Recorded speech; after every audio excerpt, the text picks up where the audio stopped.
আন্তর্জাতিক অপরাধ ট্রাইব্যুনালের চিফ প্রসিকিউটর মোহাম্মদ তাজুল ইসলাম বলেছেন, শেখ হাসিনার বিরুদ্ধে জুলাই আন্দোলন দমনে অপরাধের প্রমাণ এতটাই স্পষ্ট ও শক্তিশালী যে বিচারে বিন্দুমাত্র সন্দেহের কোনো সুযোগ থাকবে না।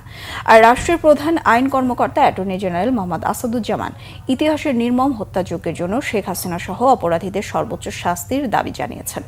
বেলা 11:30টার দিকে আন্তর্জাতিক অপরাধ ট্রাইব্যুনাল 1-এ সূচনা বক্তব্য উপস্থাপন করেন চিফ প্রসিকিউটর মোহাম্মদ তাজুল ইসলাম।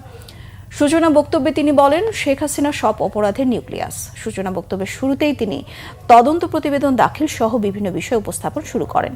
সূচনা বক্তব্যের আগে ট্রাইব্যুনালে বক্তব্য দেন অ্যাটর্নি জেনারেল মোহাম্মদ আসাদুজ্জামান। ট্রাইব্যুনালে তিনি বলেন, এই মামলার আসামিদের প্রচলিত আইনের সাজা দেওয়া হবে। আসাদুজ্জামান খান কামালও আসামি। পুলিশের সাবেক মহাপরিদর্শক চৌধুরী আব্দুল্লাহ আল মামুন এই মামলায় মানবতাবিরোধী অপরাধের দায় স্বীকার করে নিয়ে রাজসাক্ষী হয়েছেন। মামলায় আসামিদের বিরুদ্ধে 5টি অভিযোগ আনা হয়েছে।